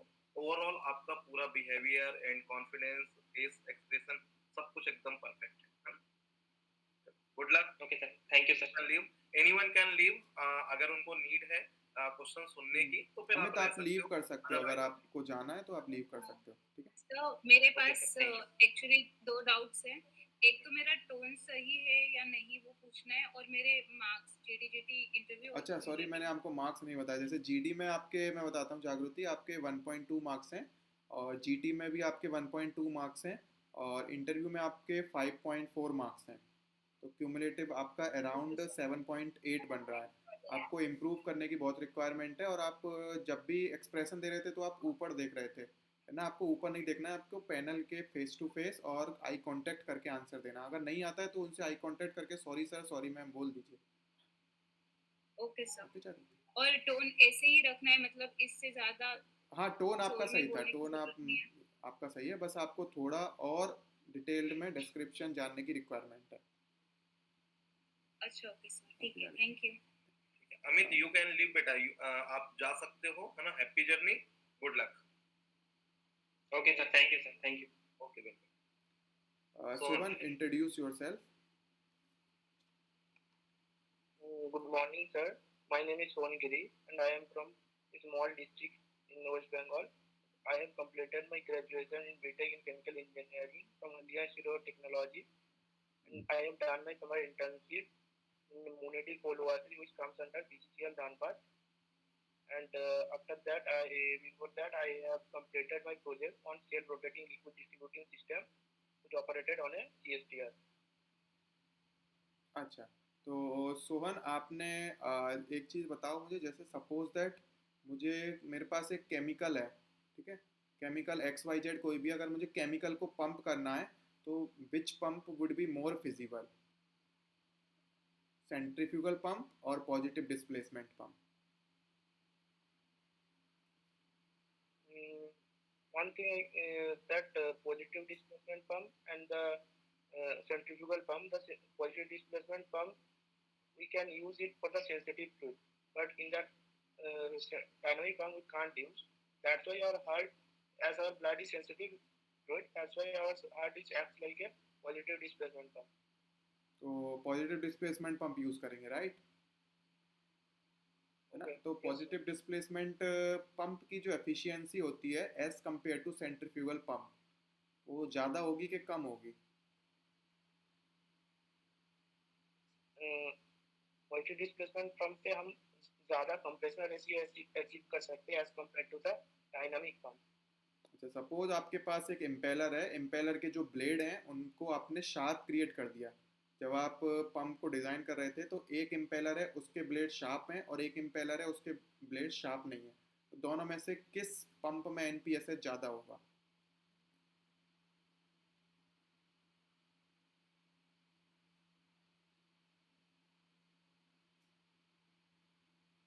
Okay, so what is the use of baffles in heat exchanger?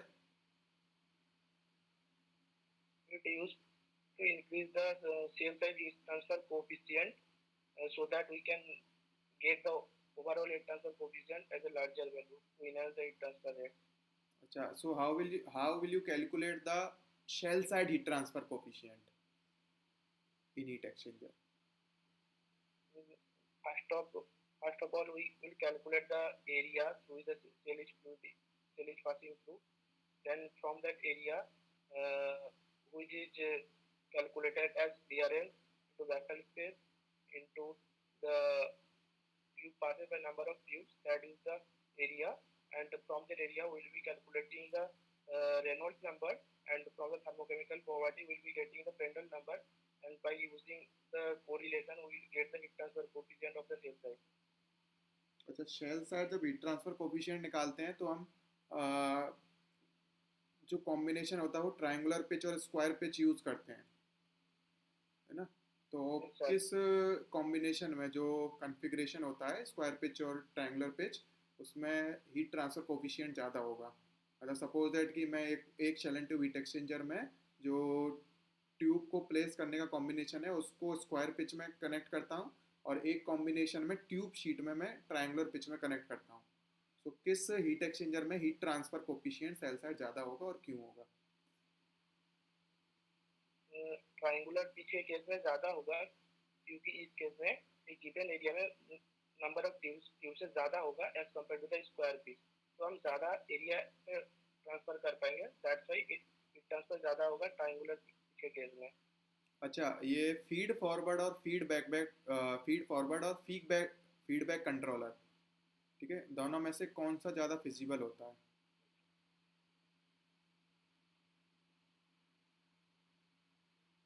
Generally जब हमारा डिस्टर्बेंस को मेजर करना होता है, फीड फॉरवर्ड में हमको डिस्टर्बेंस को मेजर करना होता है.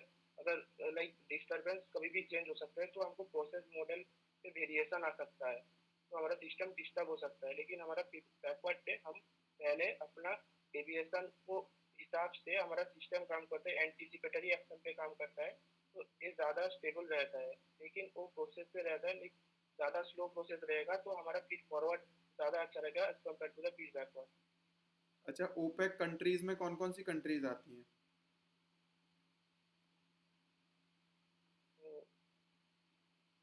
Iraq, Iran, I can't remember. अच्छा, ये क्रूड ऑयल के प्राइसेस कैसे डिसाइड होते हैं?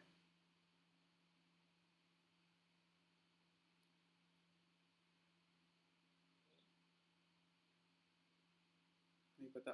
Bye OPEC sir. अच्छा, ओनली ओपेक कंट्रीज. अच्छा, यूएस से जो क्रूड ऑयल आता है उस क्रूड ऑयल का क्या नेम है? नहीं पता. अच्छा, रिफाइनरी में हम लोग क्या करते हैं? रिफाइनरीज पे जो क्रूड ऑयल आता है इंपोर्ट होके या एक्सपोर्ट होके, उसको हम सेपरेट करते हैं एंड फाइनल प्रोडक्ट जैसे कि पेट्रोल, डीजल एंड जो पेट्रोकेमिकल नैफ्था बनते हैं उसको हम पेट्रोकेमिकल इंडस्ट्री में जाता है, उससे हमारा एंड प्रोडक्ट निकलता है। वो प्रोडक्ट पॉलीमर इंडस्ट्री से जाके वहाँ से हम पॉलीमर प्रोडक्ट्स बनाते हैं। अच्छा, so Sohan, now I will give you the feedback. So Sohan, based on your performance, तो आपकी अभी परफॉर्मेंस उतनी अप टू द मार्क नहीं है ना। मतलब टेक्निकल नॉलेज आपको है, बट अगर थोड़ा डीप में चले जा रहे हैं तो आपको, आप सॉरी सर और ये सब बोल दे रहे हैं, ठीक है। तो आपको उतना वैसे डीप में जाने की रिक्वायरमेंट नहीं है। आपने IOCL के बारे में पढ़ा हुआ है क्या? अबाउट अस सेक्शन में जाके सब कुछ पढ़ा हुआ है? बस फाइनेंशियल रिपोर्ट देखना बाकी और अबाउट अस पढ़ लिया। अच्छा, ये बताओ कि इंडियन ऑयल का जो लोगो है उसमें ब्लू स्ट्रिप क्या डिनोट करती है? ट्रस्ट एंड रिस्पांसिबिलिटी को डिनोट करता है। और इंडियन ऑयल की कितनी कोर वैल्यूज हैं? नहीं, एक बार फिर से गो थ्रू करो आप। ये बेसिक नॉलेज है, ये सारी चीज़ें पता होना चाहिए वहाँ पे क्या कोर वैल्यूज हैं, 5 है ना। एक बार फिर से गो थ्रू करो आपने। आई थिंक कैपेसिटी कितनी है उसकी, कितनी रिफाइनरीज हैं और क्या प्रोजेक्ट्स हैं, केवल यही पढ़ा है, ठीक है। तो आपको ये सारी चीज़ें फिर से रिकॉल करनी है और एक बार ट्राई करना कि जब भी आपका इंटरव्यू हो वहाँ पर जो प्रेजेंटेशन शो करें तो आप अपने पॉइंट्स नोट डाउन कर लें, क्योंकि वो पूछते हैं उस पॉइंट्स से, जो भी प्रेजेंटेशन चली है उससे वो पूछेंगे कि अभी करंट प्रॉफिट कितना है, कितनी रिफाइनरीज हैं, क्या ब्रांड्स हैं, क्या प्रोडक्ट्स हम मार्केट में सेल करते हैं, ठीक है, क्या डेंसिटी होती है BS6 के अकॉर्डिंग, BS4 BS6 में क्या स्टैंडर्ड में डिफरेंस होता है, ठीक है। तो ये सारी चीज़ें आपको एक बार गो थ्रू कर लेनी है, ठीक है। मैं आपको एक बार मार्क्स बता देता हूँ। Okay sir. सुवन, आपके देखो 1.2 मार्क्स थे GD में और 1.2 ही आपके GT में है, और अभी जो आपके मार्क्स हैं वो 6.0 हैं, ओके। तो 6.0 सुवन, आप ट्राई करो कि अपने मार्क्स को इंक्रीज़ करने का। कैसे इंक्रीज़ होगा? GD GT में आप थोड़ा एंट्री लो और थोड़ा एनर्जेटिक वे में बोलो यार, थोड़ा टोन ऊंचा करके बोलो, है ना। थोड़ा एनर्जेटिक वे में बोलो और ट्राई करना कि स्टार्ट या कंक्लूड करने का। और उसके बाद ये बताओ इंटरव्यू कब है आपका? कल है। कल ही है आपका इंटरव्यू, ठीक है। तो आपका कहाँ पर है इंटरव्यू? कोलकाता। अच्छा, आपका कोलकाता में इंटरव्यू है, ओके ओके। और कल इंटरव्यू कोलकाता में। कितने मार्क्स थे आपके CVT में? 68.75। 68.75। And you are from which category? अच्छा, कल ही इंटरव्यू है, ठीक है। तो सोहन, आप ट्राई करो कि आपको एटलीस्ट 11 to 12 मार्क्स लाने हैं, है ना। Okay Sohan, so all the best for your interview. Okay sir, thank you sir. और सर जो नंबर आपने दिए थे वो टोटल 6 था या? नहीं, इंटरव्यू के आपके 6 मार्क्स हैं। GD में आपके 1.1 है, 1.3 आपके सॉरी 1.2 आपके GD में है, 1.2 GT में है ना। तो आप ट्राई करो कि थोड़ा इम्प्रूव करने का। Okay sir. सोहन 12 प्लस का ही ट्राई कर रहे हैं, 12 प्लस बना रहे हैं, और GD GT में 3 प्लस या 4 प्लस हो जाए बहुत अच्छा है, और PI में 8 प्लस तो होना ही चाहिए ना। ट्राई इसका करो, बाकी लेट्स सी। PI का डर नहीं लगता, बस GD GT का थोड़ा उसमें आप ये बोलो कि यार आपको ये GD GT क्लियर करना ही है एटलीस्ट एनी हाउ। भाई देखो, आपको सिलेक्शन लेना है कि नहीं, तो आप ये सोचो ना कि यार ये मेरा लास्ट चांस होना चाहिए, तो इसलिए आप बोल दो कुछ भी, ठीक है। आप एकदम ऐसे मत सोचो कि मुझे डर लग रहा है या फिर ये लग रहा है, नहीं तो फिर आपको फिर से देना पड़ेगा GD GT, अगली साल फिर बैठना पड़ेगा। भाई अगली साल नहीं बैठना चाह रहे हो तो आपको इस बार ही परफेक्टली प्रिपेयर कर देना है कि हाँ मैं इस बार ही पूरा एकदम क्लियर करके सिलेक्शन लेके ही आऊँगा। सर ऐसा होता है अगर मैंने 2-3 पॉइंट बोल दिया उसके बाद भी, मतलब ऐसा होगा कि वो लोग डिस्क्वालीफाई कर देगा GD GT अच्छा नहीं करके? हो सकता है, मतलब डिपेंड करता है, लेकिन वो ऐसे चांसेस बहुत कम होते हैं अनटिल अनलेस आपने कुछ मेजर वहाँ पर ब्लंडर क्रिएट कर दिया है। जैसे आप पैनल मेंबर से ही लड़ लिए या फिर आप उनको कुछ पॉइंट्स आपके अच्छे नहीं लग गए, ठीक है, जैसे आप पूरे बायस्ड हो गए, ठीक है, तो हो सकता है। लेकिन आप ट्राई करना कि ऐसा वैसे होता नहीं है, लेकिन आप ट्राई करो कि मैक्सिमम पॉइंट्स प्रोवाइड करो, ठीक है Sohan. Okay sir, okay okay Sohan, आपको थोड़ा टोन और इम्प्रूव करने की नीड है। आपका जो टोन है वो तो भी स्लो है, तो आपको यहाँ लग रहा था क्योंकि अभी ज़्यादा बच्चे नहीं थे, इसके अलावा आप यहाँ इन्वॉल्व तो हो रहे थे, ठीक है, लेकिन इन्वॉल्व होना बहुत आसान था आज के जीडीजीटी में, लेकिन वहां पर ऐसा नहीं होगा। 8-10 लोग होंगे, आपको बोलने का मौका नहीं देंगे। अगर टोन आपका हाई नहीं है ना, तो आप इन्वॉल्व ही नहीं हो पाओगे, लोग इग्नोर कर देंगे आपको। ये चीज थोड़ा सा जो हम लोग अभी यूट्यूब सेशन डालेंगे ना, आज 2 सेशन में भी लाइव आ जाएंगे, तो उन दोनों को आप देख के कैसे इन्वॉल्व होना है ये जरूर सीखना, ठीक है। बाकी जीडीजीटी में पार्टिसिपेट जरूर करना है। बाकी ओवरऑल ठीक है, कॉन्फिडेंस, फेस एक्सप्रेशन वगैरह ये सब सही है आपके, और ट्राई करो जितना मैक्सिमम मार्क्स गेन कर पाओ। और एक गलती आप लोग करते हो, आप प्राइम के स्टूडेंट हो बेटा, फिर भी मुझे इन्फॉर्म नहीं करते। ग्रुप इतना लेट ज्वाइन किया, मतलब आपने लेट इन्फॉर्म किया।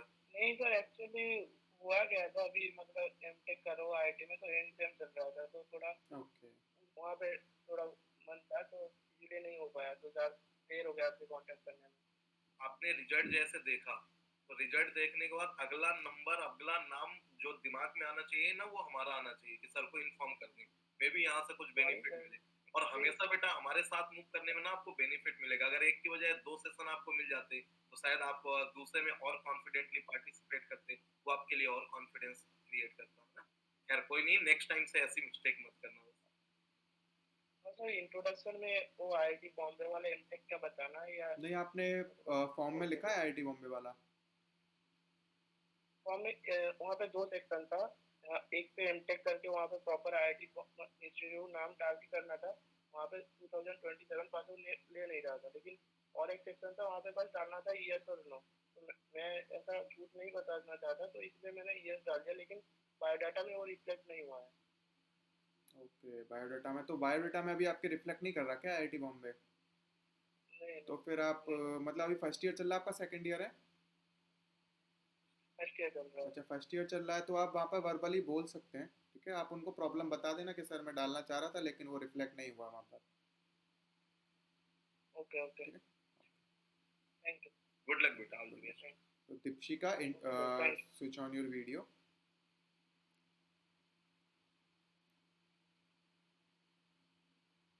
Dipsika, switch on your video. Yeah. Introduce yourself.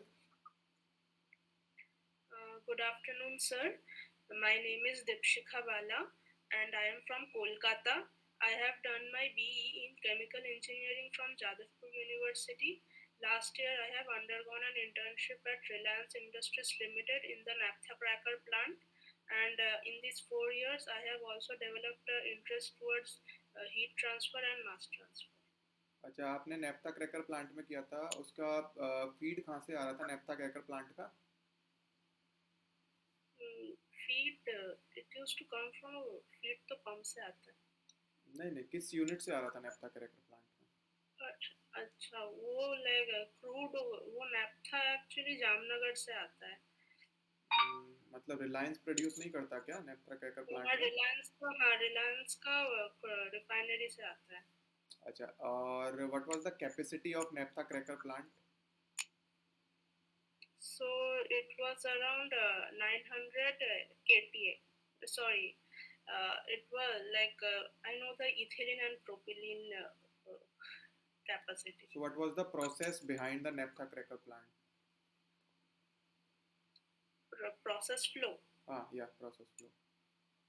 So first the naphtha goes into a furnace, then it goes into the quench oil tower and quench water tower. Then it goes into a series of compressors, and also in the third and fourth stages of compressor, the acid gases are removed, and then it goes into a chilling train. From the chilling train, it goes into the demethanizer. From the demethanizer, the top product is methane, and the bottom goes into a deethanizer. From the deethanizer, the top product is ethylene, and the bottom goes into a propylene tower, and there propylene is separated, and the bottom C4 and heaviest. So bottom C4 and heaviest, where it will go? It will go to the another unit. So what was the name of the unit? Yes, it goes into the butadiene plant. Okay, butadiene part. So you have included that there is some quenching tower. So why do we need the quenching tower? Quenching tower is mostly used to for cooling purposes, and also to separate the gasoline components. Okay. So you have included there is a multi-stage compressor. So in Yes. compressor there is some problem that is called as surging. So what was it? So in surging, basically, the when the flow rate is very high, there is some fluctuations which can cause backflow. And how do we eliminate this? Mm, I cannot recall. Acha, so how will you determine whether the flow is natural convection or forced convection? How will I determine? Yeah.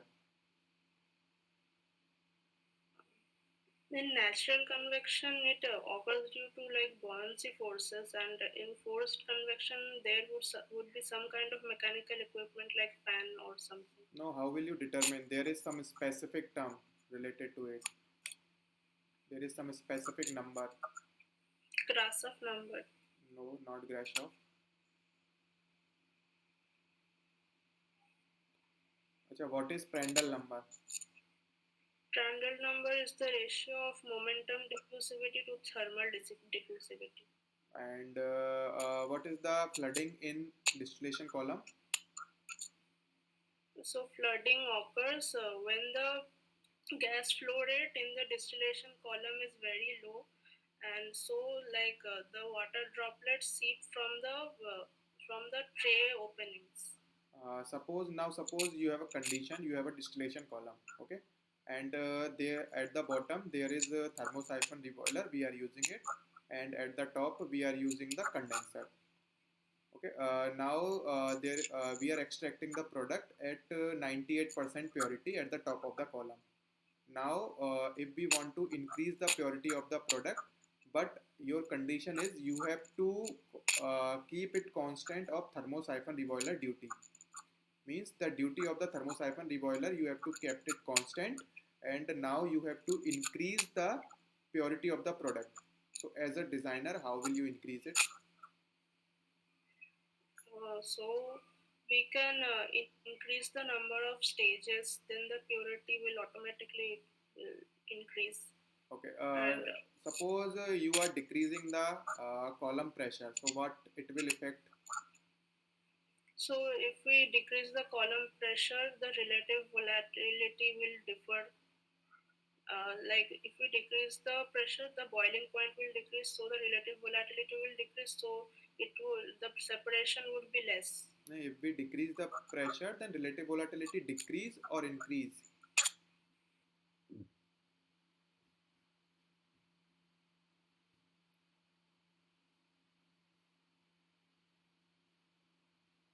It should increase. Why? Because then the boiling point difference would also decrease. Achha. So suppose you have a distillation column and you have a Bernoulli theorem.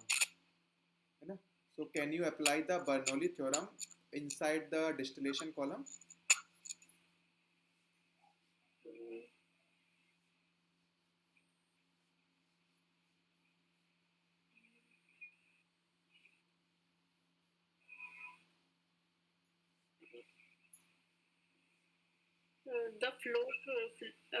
If the flow is steady in the distillation column. Okay, so what is the Fourier's second law of heat conduction?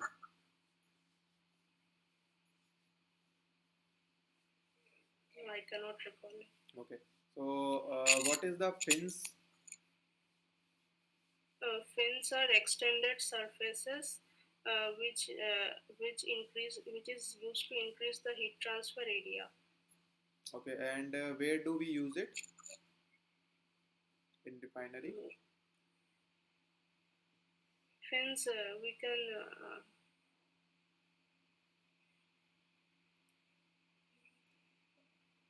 Okay, so what are the core values of Indian Oil Corporation? it is care, passion, nation first, and care. And innovation and trust. Okay. innovation. And who is the current director refinery?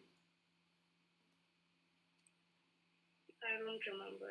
Okay. Currently, IOCL is working in green hydrogen. So, Yes. in which of the IOCL refinery do we are planning to plant a hydrogen plant, green hydrogen plant? So, in which of the refinery? In Panipat. Panipat. How much capacity? I don't remember. Okay. So, what is the use of green hydrogen? Green hydrogen is hydrogen basically from which is extracted from the renewable sources of energy, and it won't have any carbon emissions. Okay. There is another hydrogen like pink hydrogen, turquoise hydrogen. So, do you know them? Pink hydrogen. Yes, I have heard about them, but I don't know the exact. Okay. So, what is the brand name of gasoline that we are producing in Indian Oil Corporation?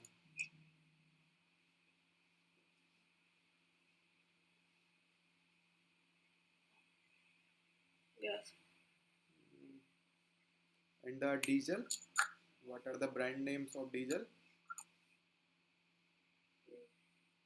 I don't know. And in lubricants? Lubricants, it's servo. Okay, it's servo. Okay, तो मैं आपको feedback देता हूँ Deepshikha. So your GD and GT part is good as compared to others. Okay, so your GD and GT part is good, but the thing is आपका interview part मुझे उतना अच्छा नहीं लगा. मतलब आपका technical knowledge is good, but the thing is your non tech part is you are not aware about it right now. I think you have not gone through the Indian Oil about us section. So मेरा जो suggestion रहेगा आपको वो अभी यही है कि आप इंडियन ऑयल के अबाउट अस सेक्शन को जाकर जस्ट गो थ्रू करिए और अपने नोट्स रेडी करिए. So when is your interview schedule date? 27th. Okay, 27th. And in where? Kolkata. Kolkata. And what was your CBT marks? 61.5. And you are from OBC category? SC. Okay, you are from SC. So as of now, I am giving you the 6.0 marks in interview out of 10, and 1.3 GD and 1.2 GT, and 6.0 out of 10 is interview marks. So now you have to improve your marks, and you have to target around 11 marks at the interview. So how will you increase it? First, increase your tone. Okay, your tone is so very less. So increase your tone, and in the GD and the GT, you have to participate a lot. Now you are not participating at that amount. So try करिए कि आप थोड़ा और participate करिए and increase your tone and try to start or conclude the GD. Okay, so try to start or conclude the GD, but remember one thing: if you are starting, then you will not conclude the GT. And if you are concluding, अगर आपने सोच रखा है कि आप conclude करोगे, then you are not starting the GD. Okay, so only one of the thing that you will do it at the time of interview. Similarly, in the case of group task. Got it, Deepshika? All the best. Deepshikha, आपके face पे ना seriousness ज्यादा है. थोड़ा सा ऐसे ही थोड़ा smile होना चाहिए, और इससे भी है ना. और जब कुछ नहीं आता है तो वो लाइक हो जाता है थोड़ा. हाँ, तो ये थोड़ा सा कंट्रोल करना पड़ेगा. इसमें बीच बीच में जैसे एकदम बहुत ज्यादा सीरियसनेस शो हो रही थी, तो वो थोड़ा सा एकदम कूल एक काम रखना है अपने आप को, और फेस एक्सप्रेशन को भी बहुत मतलब उनको सामने ये शो ना होने पाए कि आपको किसी क्वेश्चन से फर्क पड़ रहा है. मतलब बता दे रहे हो तो अलग एक्सप्रेशन है, नहीं बता पा रहे तो अलग है. ये चीज ना हो. कॉन्फिडेंस हो फेस पे, आपके चांसेस अच्छे हैं सिलेक्शन के. बस ट्राई ये करो कि 11 या 12 प्लस मार्क्स अगर आ जाएंगे तो 100% से उठे. ओके, ठीक है. राजन का तो हो गया था. आई थिंक सर अंजुलू ने लीव कर दिया है. सभी का हो गया है. हाँ, एक बच्चे ने लीव कर दिया है. आई डोंट नो कि शायद ज्यादा वेट नहीं कर पा रहा हो, या फिर हो सकता है सर इंटरव्यू होगा उसका कल. हाँ, ओके, सो सेशन को एंड करते हैं फिर. हो सकता है कि वो शायद. सर एक क्वेश्चन था. हाँ रंजन बोलो. सर जैसे कि अगर मैंने इस साल गेट में मेरा रैंक 355 है, तो क्या उसको मेंशन करना है? नहीं, मेंशन नहीं करना आपको. Okay sir. बेटा अभी कई बच्चों ने इंटरव्यू दिया है, एक की रैंक AIR 4 है, एक की AIR 12 है, 21 है, ऐसे ना, उनको भी हमने मना किया है मेंशन नहीं करना। फिर 355 तो बहुत ज्यादा हो गई है ना। Okay sir. Okay Rajan. So you can leave Deepshikha and Rajan. Sir Mayank अब बताओ। ओके हाँ सर, बंद कर देता हूँ। क्या? एक, हाँ यस सर प्लीज।